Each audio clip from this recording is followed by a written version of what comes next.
ఏపీఎస్ఆర్టీసీలో accident free driving లక్ష్యంగా డ్రైవర్లు service చేస్తూ ప్రయాణికులను సురక్షితంగా గమ్యస్థానాలకు చేర్చాలని, తద్వారా సంస్థకు మంచి పేరును తీసుకురావాలని ఏపీఎస్ఆర్టీసీ బోర్డు డైరెక్టర్ రాజారెడ్డి కోరారు.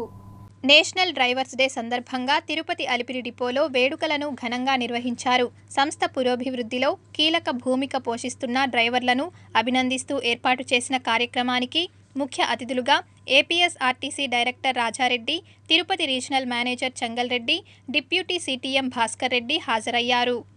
ఆర్టీసీ డ్రైవర్స్ ఏపీఎస్ఆర్టీసీలో అనేక సంవత్సరాల నుంచి పనిచేస్తుండేటటువంటి మిత్రులందరూ కూడా మరి వాళ్ళు అపాయింట్ అయిన రోజు నుంచి 36 సంవత్సరాలు 40 సంవత్సరాలు పనిచేసినటువంటి వ్యక్తి ఒక్క సింగిల్ యాక్సిడెంట్ కూడా లేకుండా రిటైర్ అయ్యడం ఒక్క ఏపీఎస్ఆర్టీసీలోనే జరుగుతూ ఉంది. ఎక్కడ జరగాల భారతదేశంలో. అట్లాంటి ఇండస్ట్రీలో పనిచేసే డ్రైవర్లందరికీ నేను విజ్ఞప్తి చేస్తున్నా, ఏపీఎస్ఆర్టీసీ డ్రైవర్లు అపాయింట్ అయినప్పటి నుంచి మరి స్టీరింగ్ తీసుకున్న మొట్టమొదటి రోజు నుంచి రిటైర్ అయ్యి ఇంటికి పోయేంత వరకు ఒక్క యాక్సిడెంట్ లేకుండా, ఒక్క ప్రయాణికునికి దెబ్బ తగలకుండా భద్రత 100%, దాదాపు 99% ఇస్తుంది ఏపీఎస్ఆర్టీసీ.